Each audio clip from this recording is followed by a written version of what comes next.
Helena Ross lives by rules. Rules for her agent, rules for her visitors, rules for her own life. But one day, she broke every single one. One decision, one act, one lie. It defined her. Now, in her final days, she must write that story. Not as the queen of romance, but as a woman cornered, with a secret that could burn everything to the ground. To hear this shocking confession in its entirety, find the Ghostwriter on the Best Twists podcast, where I, Clyde, will tell you every last detail. Blur 10. Chapter 55. Washington, D.C. Tuesday, May 30th, 2023, 12:30 p.m. Annette Packard pulled through terminal traffic at Washington's Dulles Airport, spotted Lane Phillips, and pulled to the curb. Lane placed his small suitcase in the back seat and climbed into the passenger seat. "Thanks for the ride, Special Agent Packard."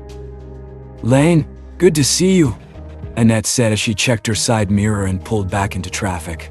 "I didn't expect you to make a trip from Chicago just for my request." "I didn't. I'm giving a presentation tomorrow for the new recruits at the BSU.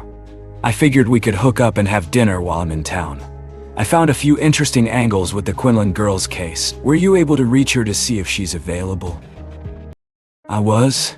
She was a little gun-shy. The press coverage about her case has died down over the years, but is not completely without life. She's still careful with her identity and who she allows in her inner circle." "How did you get in?" "I didn't, really. She's helping me and I'm helping her. That's the extent of our relationship. But yes, Alex agreed to meet you tonight. She didn't want to do it at a restaurant, so we're meeting at my place. Does that work?" "Sure thing," Lane said. "I'll get my research together at the hotel, take a quick shower, then I'll see you tonight. What time?" 8. Chapter 56. Washington, D.C., Tuesday, May 30th, 2023, 7:45 p.m. She found Annette Packard's building in the Columbia Heights neighborhood, worked hard to control her nerves, then climbed the steps to the building's front door. She took one last deep breath and pressed the doorbell. "You made it," Annette said when she opened the door. "Come on in." Alex followed her into the kitchen, where Annette had dinner in the oven, a rack of lamb that filled the house with a savory scent. "Can I get you a drink, beer or wine?" Annette asked. "I'll have a water, if you have one." Annette grabbed a bottle of Pellegrino from the fridge. "So, tell me who this guy is again," Alex said. "Dr. Lane Phillips. He was once and is still today considered the FBI's most famed profiler. His PhD dissertation was centered on understanding why killers kill, and proved his innate ability to climb into a killer's mind in ways no one else can. But how is a profiler going to help me with my family's murder? I'm not sure. I only knew that alone I could not, so I reached out to Lane. He's not only an accomplished criminal profiler, he's the creator of the Murder Accountability Project, a program used by countless police departments and homicide units across the country that helps solve cold case homicides. Basically, Lane and his company analyze random homicides to see if and how they are linked to one another. I showed him the photo of your evidence board, and he became quite interested. Then, with your permission, I sent him the details of the things you've discovered over the years." A week earlier, Alex had turned over the details of her decade-long journey into understanding the night her family was killed. She'd given Annette everything she'd ever learned about that night, in the hopes that a forensic psychologist named Lane Phillips could somehow make sense of it all. "After looking at all your work," Annette said, "Lane believes he's found a pattern. He wanted to talk, so here we are." Alex felt a sudden pulsing in her ribcage and tried to control her emotions. "He came from Chicago just to tell me about this pattern. He has business in D.C., so the timing worked out." The doorbell rang. "There he is," Annette said. Alex closed her eyes and took a deep breath as Annette headed for the front door. Her anxiety came not from the thought of listening to what Lane Phillips had to say, but from the idea that his insights might actually lead to answers. She'd searched so long for a resolution to her family's murder that looking became her identity. Answers were a mythical thing too far down the proverbial road she'd been traveling to worry about. Her personality had been built from the haunt, but here she was, potentially arriving at the faraway place where her work and research collided with answers. "Lane," Annette said. "This is Alex Armstrong." "Alex, this is Dr. Lane Phillips." Alex worked herself away from her fear and smiled. "Dr. Phillips, thanks for coming all the way from Chicago." The man was not what she expected.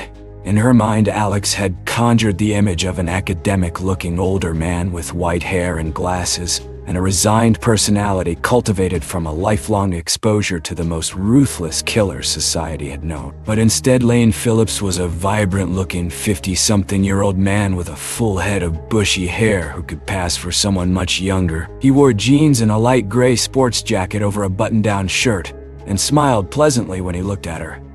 Affected not at all, it appeared, by his lifelong obsession with killers. "Call me Lane, please. Only my students use such formalities." "Dinner will be ready in about 30 minutes, Annette said. "Let's sit at the kitchen table to talk. Lane, something to drink?" "Sure. You have beer?" "I have a variety." "Something light. The hazy stuff gets to my stomach." A minute later, they all sat around the dining table. In front of Lane was a leather-bound folder. He opened it and removed 3 packets. "I'll just jump right in if that's all right," he said. Alex nodded. "And excuse me ahead of time.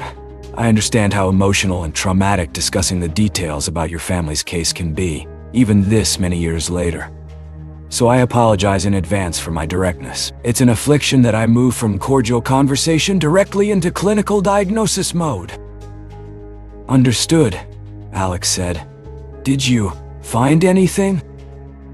"I think so. There are always gaps in these hypotheses, so I can't be sure. But the more eyes that look at my findings, the more likely it is someone will see what I cannot." Lane handed both Alex and Annette a packet, each several pages thick and held by a paper clip. "I took the work and research from your board, plus everything you provided to Annette, and extrapolated from there. Very good work, by the way. You have an eye for detail." Alex nodded. "Thanks. Here's what I know. Your family was killed on January 15th of 2013. Your diligent research proved that there were no connections to similar killings that involved other families. Specifically not in the vicinity of the East Coast of the United States. But in order to shed light on your family's killer, we have to figure out if that unknown killer has killed before or after. Of course, it's my confirmation bias to assume we're dealing with a serial killer. Now, if your family's case was a random act of violence, or the work of a one-and-done killer, then the likelihood that I'll be able to help you is not good. My expertise is in identifying similarities between random homicides and determining if there is a link that ties them together. When I sat down with your information, my goal was to determine if your family's murder was part of a series of murders committed by the same person." "And did you?" Alex asked. "Maybe." Lane pointed at the packet. "It's all in there, so let's go through it. Chasing a few of the leads you were able to come across, specifically that your parents were associated with a man named Roland Glazer, was the key. I followed that lead for a long time," Alex said, "but gave up on the Glazer angle. I could never make sense of it." "That's because alone, it makes very little sense," Lane said. "Together with many other factors, it brings a complicated puzzle together, or at least leads us to more pieces." Lane held up his copy of the packet, turned a page, and began to read. Roland Glazer hanged himself in jail the night before his trial, but he was, as your diligent work showed, tied to your parents' accounting firm. This is where my algorithm took an interesting turn. And remember, the AI attached to my computer program is not perfect. It picks up links that we might otherwise miss. Oftentimes, those links don't necessarily lead anywhere. But in this case, what the algorithm picked up was a connection to your law firm. Alex looked up from the packet. My law firm? Yes, your parents had a connection to Lancaster and Jordan after charges of sexual assault and sex trafficking were levied against Roland Glazer, shocking the celebrities, businessman and royalty who associated with him. Many of his associates looked for legal representation. Your parents, as accountants who handled some of Glazer's finances, did the same. My parents, Alex said, were clients of Lancaster and Jordan? Yes. My research showed that in 2012, Dennis and Helen Quinlan entered into a contract for legal representation with Lancaster and Jordan and paid a retainer fee of $15,000. From what I could tell, the relationship amounted to simple legal advice, as no charges were ever filed against your parents. No formal legal representation was required, a common occurrence, as I'm sure you're aware. What's interesting, though, is that Mr. Glazer, too, had entered into a legal agreement with your firm. My algorithm picked it up as a hit, which means only that the AI software found a way to connect your parents and Glazer. Other than that, Glazer was a client of your parents' accounting firm. The commonality being that they both were associated with Lancaster and Jordan, if just briefly. Alex returned her gaze to the page, reading and rereading the connection Dr. Phillips had uncovered between her parents and Glazer, struggling to understand what it meant. Again, this connection to Lancaster and Jordan may mean nothing, Lane said. My algorithm simply identifies links between homicides. My analysts take over from there to see if those links lead anywhere further. Because Annette just asked me recently to look into this case, my analysts haven't had the time to complete their research. But here is what we've found so far. Lane turned a page in the packet.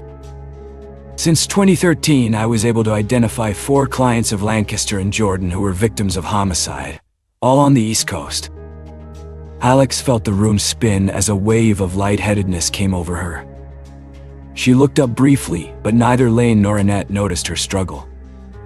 Lane was reading from his packet, and Annette was following along, hooked on every word. Alex took a deep breath and tuned back into Lane's findings.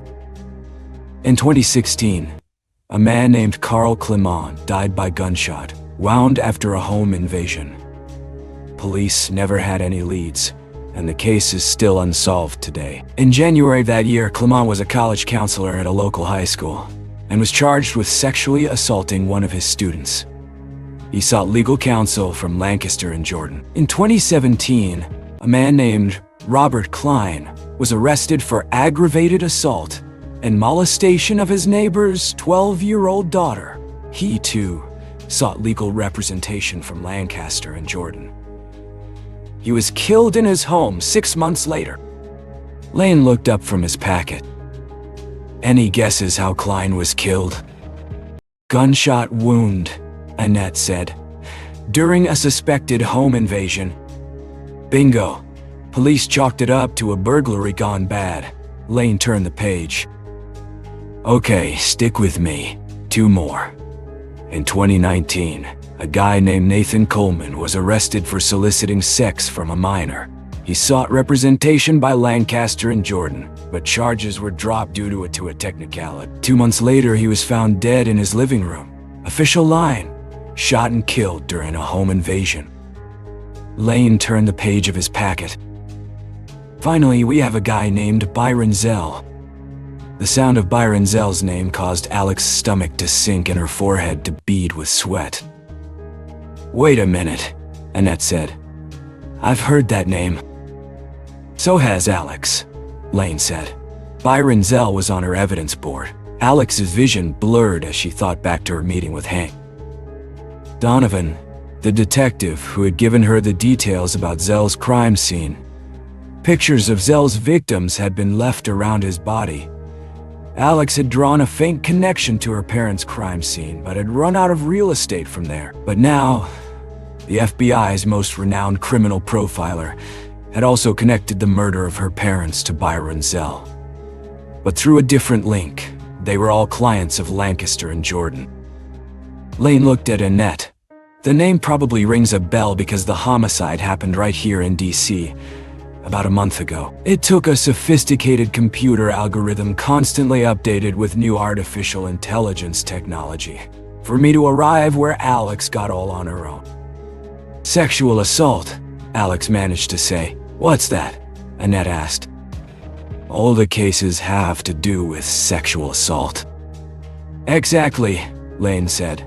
Sexual assault against minors, more specifically. The dizziness consumed her for a moment, and Alex rocked in her chair before gripping the table to right herself. You okay? Annette asked. Alex regained her bearings, swallowed hard, and then looked at Annette. They had photos around them. They had what? Annette asked. Alex's mouth was cotton dry and she gulped from her water bottle before continuing. My parents. Whoever killed them dropped photos of Roland Glazer's victims near their bodies. 3 young women who worked for Glazer.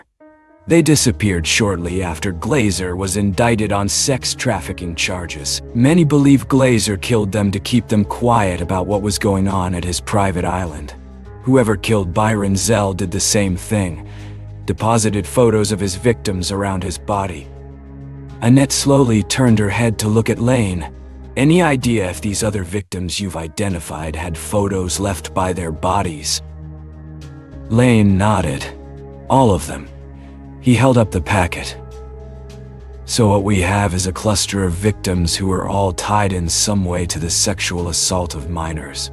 All were clients of Lancaster and Jordan, and all were killed by gunshot, and with the same calling card attached. Photos of their victims left behind. Lane turned a page in his packet. This brings us to the point in the conversation where we transition from computer algorithm to human analytics. Or my specialty, criminal profiling. I've created a detailed profile of what this killer may look like. Alex and Annette quickly turned the pages of their packets to follow along. The algorithm found a common connection to 4 homicides. But remember, that was a search starting after your family was killed in 2013.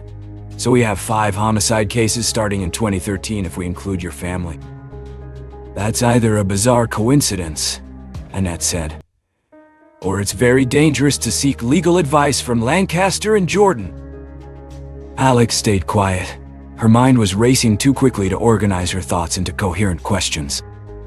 There is no coincidence, Lane said. Only the illusion of coincidence. And to get to the bottom of that illusion, I constructed a profile of the type of person who might be behind a string of homicides like the ones the algorithm picked up on. Lane paused to take a sip of beer. Let's start with age and gender. Considering that we're talking about someone who committed the Quinlan family murders in 2013, the killer would be well into his 30s. But considering the sophistication of the crimes, I suspect the killer is older, mid-40s to mid-50s. Sophistication, Annette asked. Although the homicides occurred at the victims' homes. In order for that to be possible, the killer had to gain access to the home, kill the victim, and flee.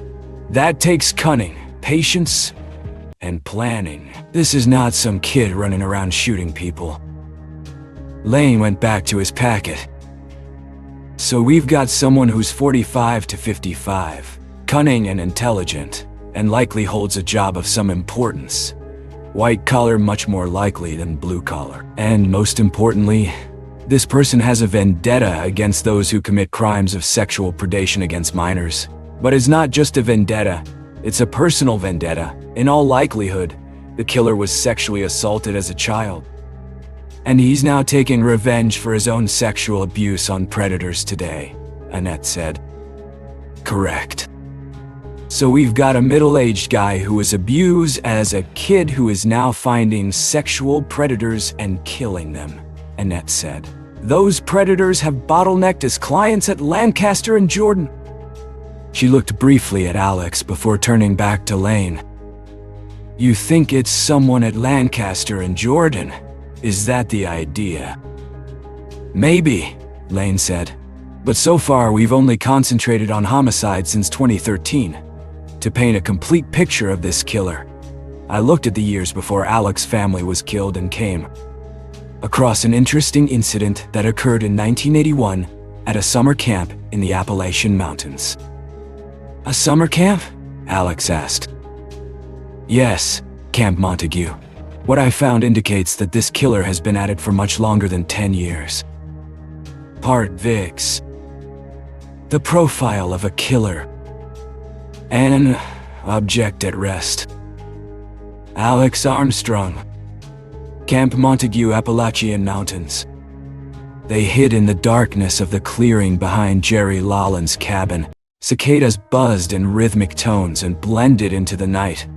Neither talked while they huddled close to the trunk of the large oak and tried to ignore the mosquitoes. 11 o'clock approached and Camp Montague finally settled for the night as the cabins, one by one, went dark. Mr. Lawlins' cabin stayed brightly lighted, however, and soon his screen doors squeaked open. They watched from the darkness as he stood on the front porch and surveyed the camp. Surely, they thought, deciding if it was safe to embark on his stalking. Would it be her cabin he went to tonight? She hoped so, but she knew there were others he preyed on.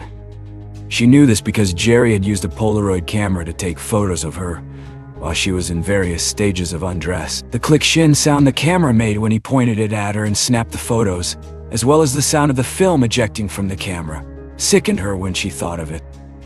"Ah, good girl," Jerry had said the first time he'd photographed her. "Look how pretty you are." She'd barely been able to look at that first photo he showed her. She'd seen herself naked in the bathroom mirror.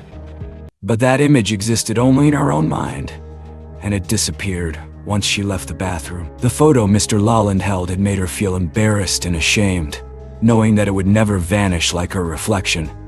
When Mr. Lawland opened his dresser drawer to deposit the photograph inside, she'd seen the photos of his other victims. There were too many to count during her quick glance into the drawer. Maybe 10, maybe 15. The kids in the photos were also naked, like her. She remembered them now as she hid in the woods, and knew that tonight was not just retribution for what Mr. Lawland had done to her. It was reprisal for all his victims, past, present, and future. They watched him walk from the front porch. He headed toward the middle of camp, to where her cabin stood. He would be surprised to find her bed empty, and they were counting on his anger to distract him when he came back. They hurried from the clearing and ran to the side of the cabin. Every counselor's cabin was fitted with a natural gas source to fuel the barbecue grills that stood outside the screened porches. They scurried to the grill and crouched down. "Watch him," he said as he took the tools from his pocket. She moved to the edge of the cabin and peered off into the distance, squinting her eyes as she watched Mr. Lawland disappear into the darkness of Camp Montague. They figured they had 5 minutes, but that was if he simply turned around and came back once he found her cabin empty. They were counting on Mr. Lawland taking an extra few minutes to look for her, checking the outhouse, and then the main lot. She returned to the grill and took her spot next to him. "He's gone," she said. She watched him reach behind the barbecue grill until he found the gas line that ran from the cabin.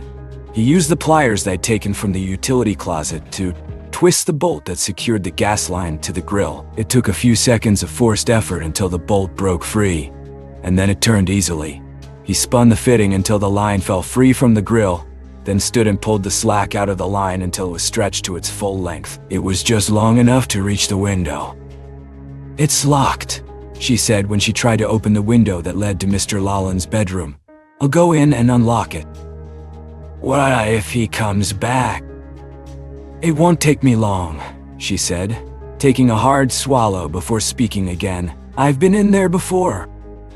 In a mad dash, she skirted past him and cut around the corner, then scrambled up the front steps of the cabin. Stairs she climbed for the first time weeks ago with Mr. Lawland's firm grip on the back of her neck. The screen door squeaked now as she opened it and slid inside. She ran to the lone bedroom and tried to ignore the images and memories that littered her mind when she stepped foot inside the room. Jerry Lawland with his shirt off, exposing his bloated, hairy belly.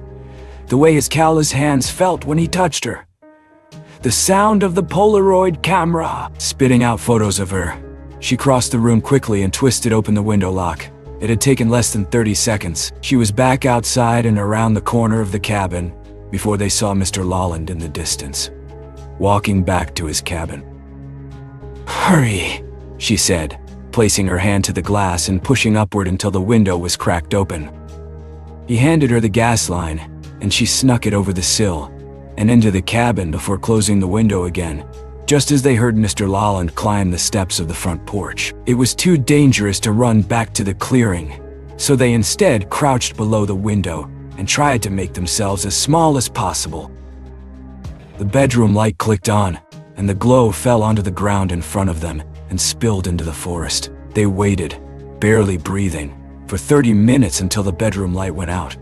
They waited 30 more before they contemplated moving, and 30 more after that, until they were certain he was asleep.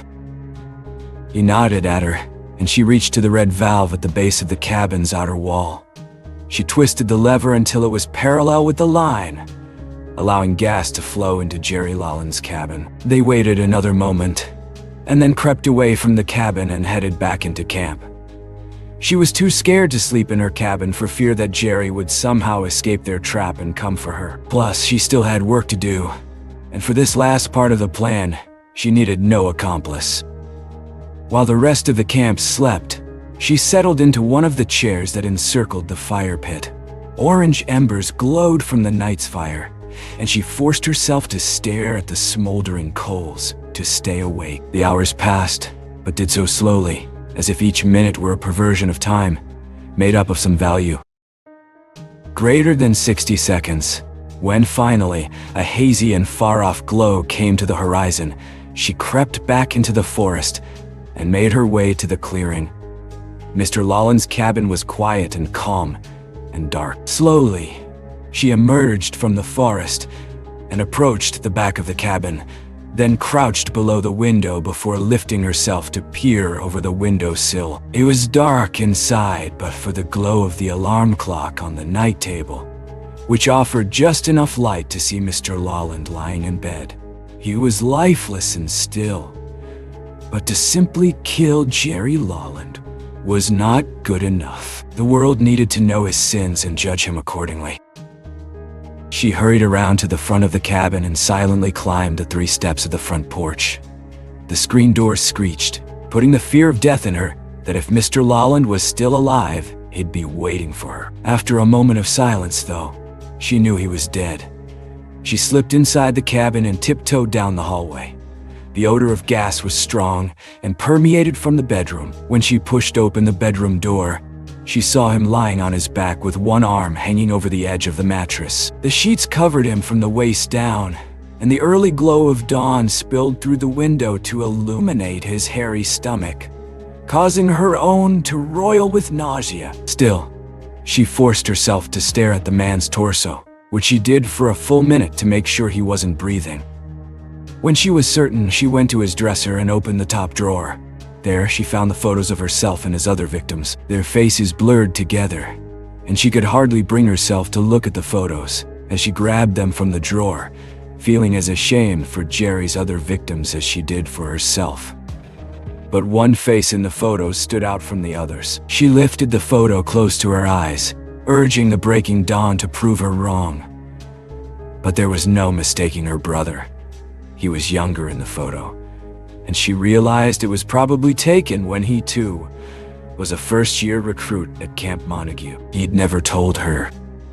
She took the photo of her brother and slipped it in her pocket.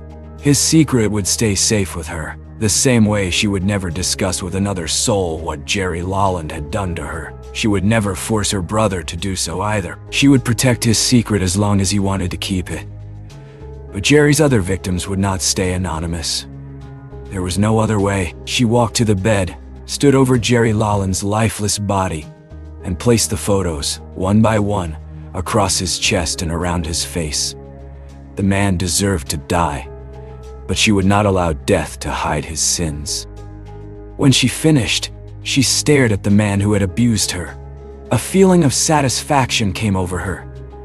It filled her with a sense of peace and worth, knowing the anguish she had endured at the hands of this predator now held purpose. She needed to go through the pain of this man's abuse because she was meant to stop Jerry Lawlen from hurting others. Her pain was fuel she used to punish him for what he did to her, to the others in the photos, and to her brother. Jerry Lawlen would start her on a lifelong quest to root out those who abused others and deliver justice to them that a moral society could not.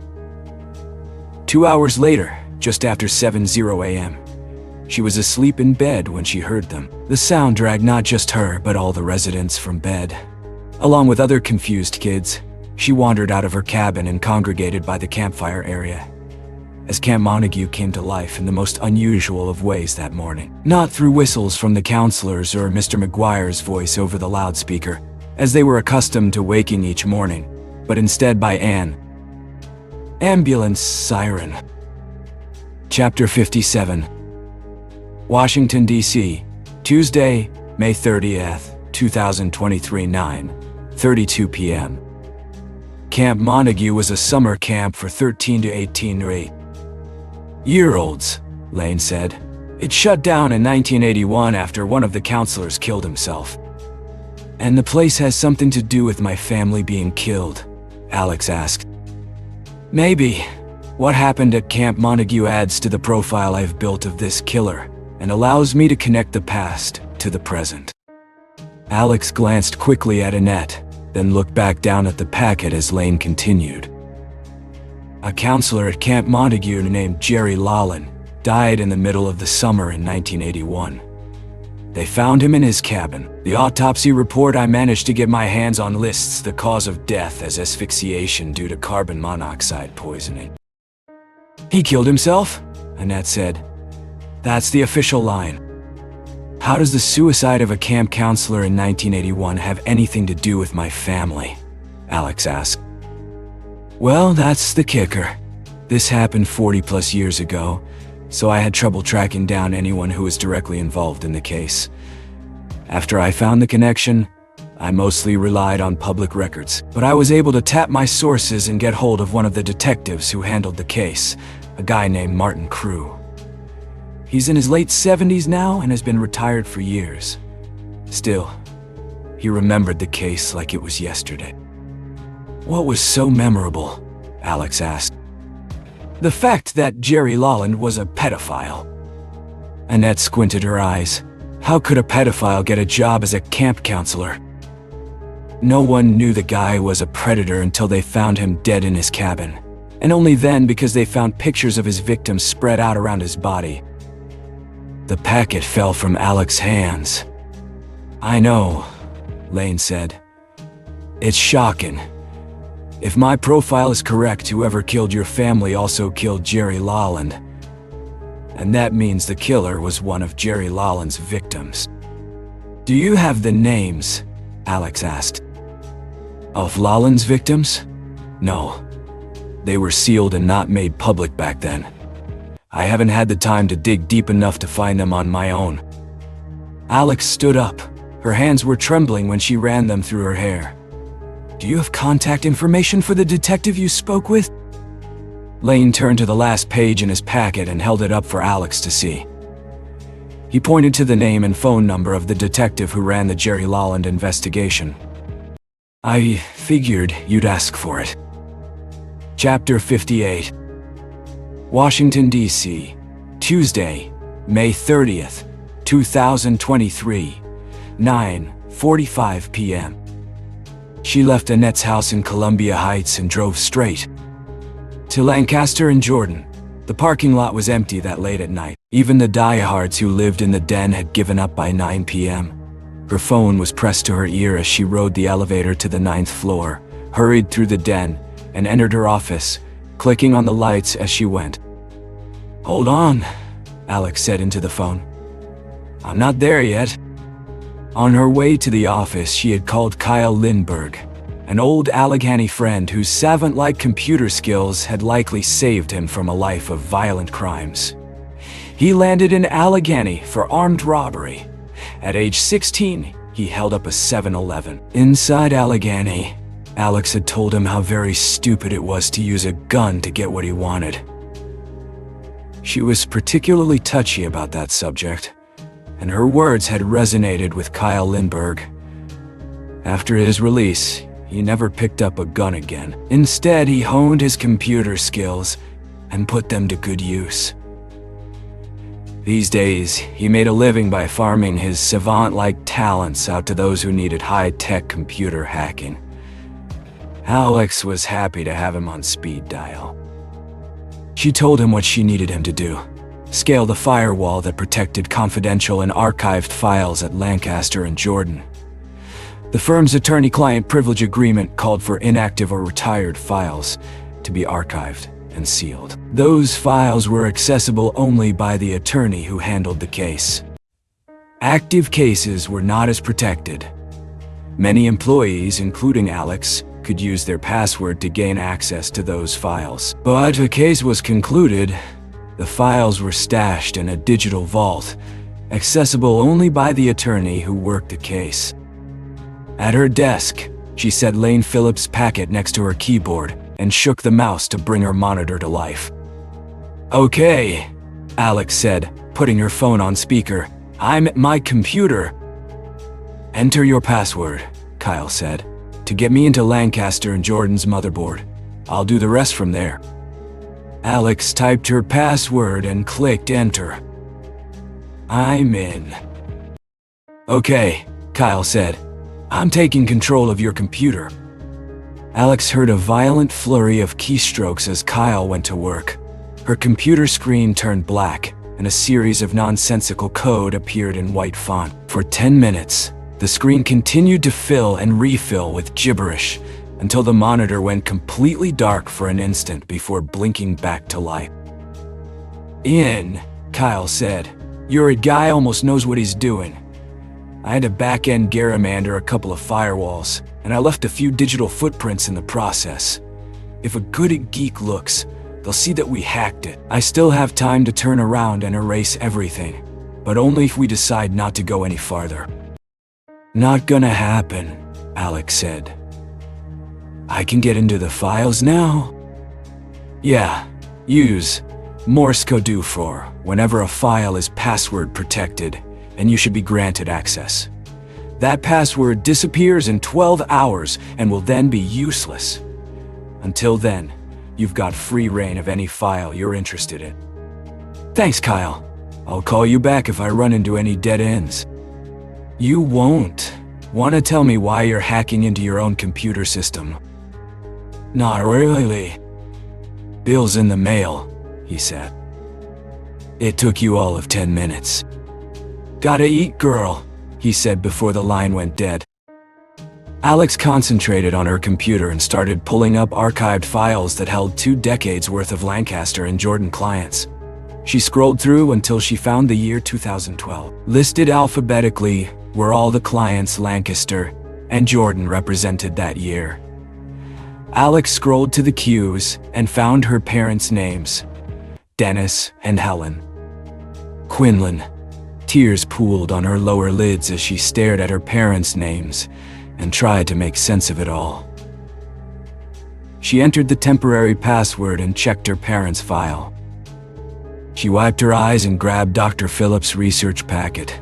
She took 15 more minutes to confirm that every name of every victim in the packet was also listed in the Lancaster and Jordan archives: Carl Klama, Robert Klein, and Nathan Coleman. She didn't need to confirm Byron Zell. She printed a single page from each file, the client profile page, and laid them on her desk. She needed to see them all together in one space rather than toggling back and forth through the files. Printed at the bottom of each page was the name of the Lancaster and Jordan attorney who handled the case: Jacqueline Jordan. Alex shook her head, trying to determine if what she was thinking was possible. She scooped up the files and placed them to the side of her desk before going back to her computer. She closed out of the Lancaster and Jordan database and pulled up the internet. She typed Camp Montague into the search engine and then narrowed her hunt by adding the camp counselor's name. When she typed Camp Montague and Jerry Lawland into the search engine, she found several news articles chronicling the suicide death and the scandal that ensued. "Alex," someone said, startling her. When she looked up, Jacqueline Jordan was standing in the doorway of her office. Chapter 59. Washington, D.C., Tuesday, May 30th, 2023. 11:05 p.m. Jacqueline Jordan pulled into the parking lot of Lancaster and Jordan saw a lone car parked there. It was normal to see sporadic vehicles sitting in the dark, but even the hardest working scrubs packed things up by 10:00 p.m. Jacqueline rode the elevator to the 10th floor and looked around the office. Other than the emergency lights that glowed 24 hours a day, the place was dark and quiet. She took a stroll through the hallways, eventually passing Garrett's corner office and then making her way to her own. She spent a few minutes writing up what she'd learned from her jailhouse visit to Reese Rankin. The police were mostly satisfied that they had their man, but Matthew Claymore's backpack was still an explosive piece of evidence that might require defusing in the future, especially if Rankin's argument that he was a hired thug came to light, gained traction, but it was unlikely anyone serious would listen to Rankin's story. Still, she needed to be prepared in case it became something from which she needed to protect Matthew. Jacqueline finished her brief and shut off the office light. In the elevator, she pressed the button for the 9th floor instead of the lobby, then walked out into the den, as it was called by the associates, paralegals, and investigators who spent their time there. One office glowed with light and stood out against the otherwise dark space. She headed toward it. "Alex," she said, "what are you doing here so late?" Jacqueline noted Alex's fear, a look in her eyes like the girl were staring at a demon. "Sorry, I didn't mean to startle you." "No, you didn't," Alex said, standing quickly and gathering the papers that were strewn around her desk. I didn't know anyone was here." "Are you sure you're okay?" Yeah. I was just trying to get some work done. I'm finished now." Jacqueline watched Alex fumble with the papers until she gathered them all in a haphazard bundle. "What are you doing here so late?" Alex asked. Jacqueline narrowed her eyes as she watched Alex's frantic behavior. "I was working on the Matthew Claymore case," Jacqueline said. "Really? I thought that was finished." "It is, mostly. I'm just tying up some loose ends." "Anything interesting, or something you need my help on?" "No," she said. "Matthew's in the clear now. Just making sure nothing can come back and hurt him if Reese Rankin decides to recant his confession." Alex nodded. "Well, let me know if you need anything." Jacqueline moved to the side when Alex skirted past her and into the hallway. She sensed Alex willing her to follow. When Jacqueline didn't, Alex forced the issue by reaching past her to close the office door. "I was just on my way out," Alex said. "Are you coming or going?" "Going, probably, at this time of night." Jacqueline took a moment before she answered, highlighting Alex's rapid speech and nervous demeanor. "Going," Jacqueline finally said. "I'll head down with you." A few minutes later, they both walked out the front doors of Lancaster and Jordan and onto their respective vehicles. Jacqueline started her car and looked in the rearview mirror. Alex's headlights came on, and Jacqueline watched her drive out of the parking lot. Jacqueline waited a minute and then turned her engine off and exited her car. She was through the lobby and in the elevator a minute later. When the doors opened on the 9th floor, Jacqueline stepped into the den and headed straight for Alex's office. She clicked on the lights and stepped behind Alex's desk. The surface had been cluttered with papers when Jacqueline had surprised her a few minutes earlier, but now the desk was empty. She sat down and shook the mouse. Alex's monitor blinked on, and Jacqueline began to analyze the screen. It took just a moment to recognize that she was looking at the archived records of Lancaster and Jordan. An alphabetical list of clients, arranged according to year. Jacqueline clicked on the menu at the top of the screen to see the last few searches that had been made, each name appearing in a drop-down menu. Nathan Coleman, 2019. Robert Klein, 2017. Carl Clement, 2016. Dennis and Helen Quinlan, 2012. Jacqueline breathed calmly as she stared at the names. She thought back to Alex's jittery behavior a few moments earlier. Finally, she dragged the mouse to the corner of the screen and closed the window that held Lancaster and Jordan's archived files. When she did, she was met by an image that took her back to her past, like a portal through time. The image of Camp Montague transported her across the years and turned her briefly into the 13-year-old girl she was during her first and only summer at Camp Montague. On Alex's computer screen was a Washington Post article about a camp counselor named Jerry Lawland, who had killed himself in the summer of 1981. It took 10 long years, but now Jacqueline knew that her visit to the Quinlan home in McIntosh, Virginia, had finally caught up with her. Chapter 60. Wytheville, Virginia, Wednesday, May 31st, 2023, 7:32 p.m. The GPS estimated the drive to Wytheville, Virginia, would take 5 hours. Alex took her time, drove in the middle lane, and allowed her mind to roam.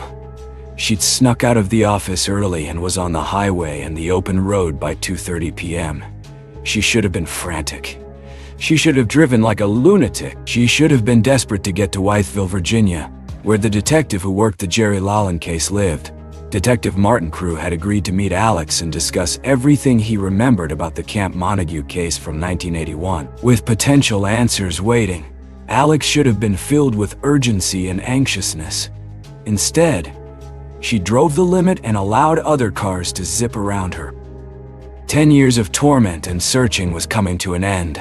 Alex had dreamt of this moment. During her sleeping hours, she had often imagined a similar scene where the mystery of her family's death was on the other side of the proverbial door she'd encountered during her dreams. All she needed to do was open that door for the answers to spill forth.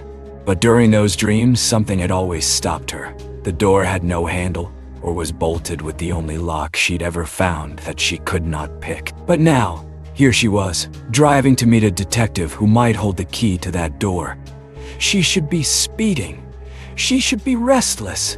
Instead, Alex was filled with sorrow for what she feared she might find. Wytheville was situated in the foothills of the Appalachian Mountains, had a population of 8,000, and a hotel resume to match. Alex pulled into town at just past 7:30 p.m. Detective Crew had agreed to meet on short notice, but could not do so until 8 o'clock. Alex knew she wouldn't be able to make the hours. Long drive back to DC after her meeting, so she found a motel on the edge of town, paid for a single night, and pulled her car to the front of room 109. She exited the car, then keyed the door and entered.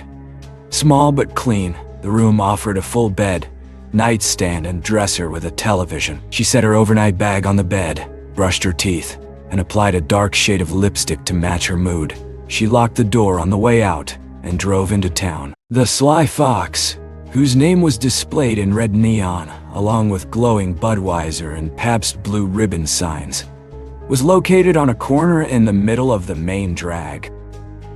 Inside, Alex saw an older man sitting at the bar and, since the establishment was otherwise empty, deduced that he must be Martin Crew.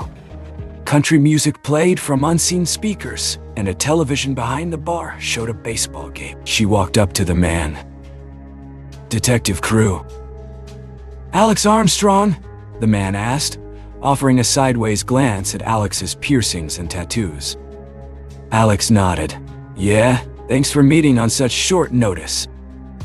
When I heard you were willing to drive all the way from DC to talk, I knew it was something urgent." The drive wasn't bad, about 5 hours. It's not the length of the drive that's got me curious.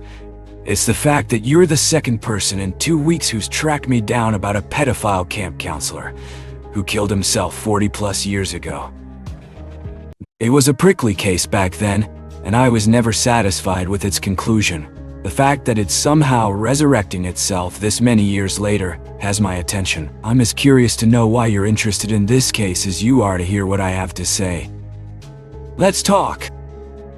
Alex took the stool next to the detective. What are you drinking? Detective Crew asked. Soda and lime. The detective waved down the bartender. So, Crew said, is your inquiry related to Dr. Lane Phillips contacting me a week or so back? It is, Alex said.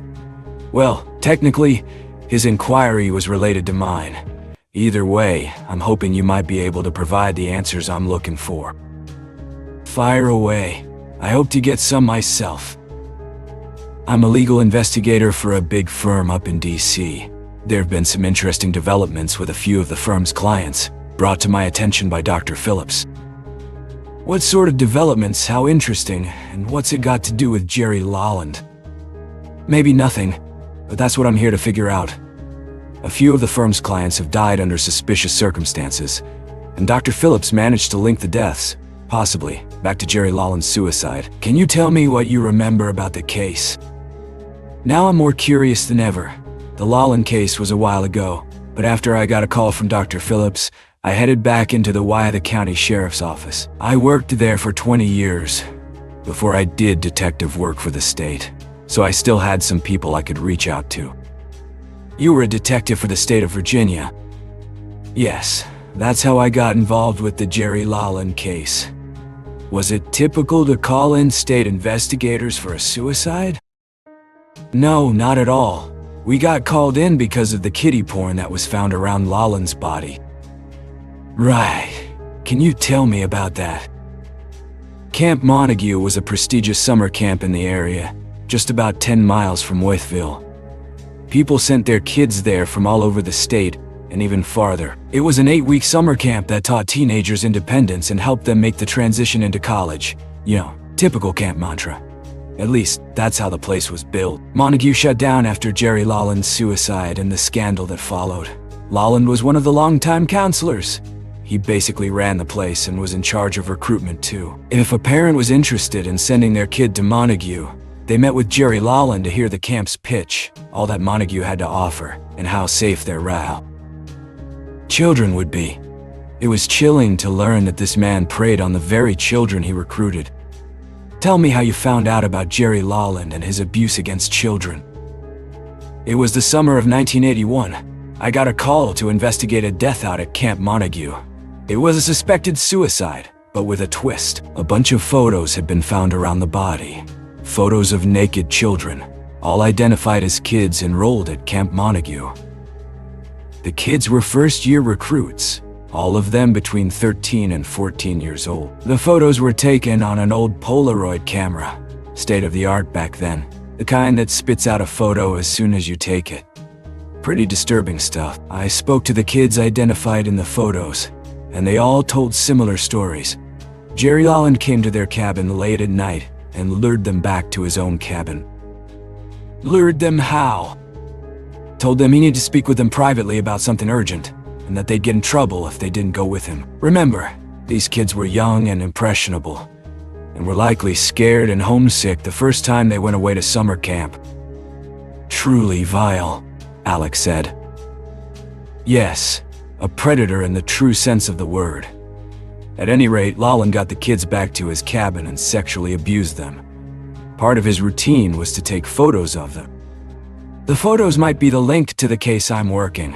They were found around Lolland's body, as in he was looking at the photos when he killed himself. Detective Crew took a sip of his drink. The working theory at the time was this. Lolland succumbed to his guilt and shame, piped the barbecue gas line into his room, sealed up the windows and laid in his bed to die, pulled out all the photos of his victims over the years, and laid them out as his confession of sorts. But now you believe something else happened? I've always believed something else happened. I just couldn't prove it. Could never even pursue it due to the sensitive nature of the case. You don't think Lawland killed himself? No, I don't. But the problem with detective work is that what you think and what you can prove are different things. Crew lifted his drink. It's the reason so many detectives are raging alcoholics. Alex smiled. I thought that was a cliché saved for bad television. Maybe it is. I guess I can only speak for myself. Detective Crew finished his drink and flagged down the bartender. If Jerry Lawland didn't gas himself, then how did he die? Oh, the gas killed him. That's not up for debate. I saw the gas line with my own 2 eyes. He died from asphyxiation due to carbon monoxide poisoning. But it's not the cause of death that I'm questioning. It's the manner. Suicide was listed on the autopsy as the formal manner of death. I've always believed it was homicide. The detective's drink arrived, and he took a sip. The problem was that I could never prove who killed him, even though I was damn sure I knew who it was. Alex swallowed hard. She remembered Lane Phillips' guess from the day before. If my profile is correct, whoever killed your family also killed Jerry Lawland. And that means the killer was one of Jerry Lawland's victims.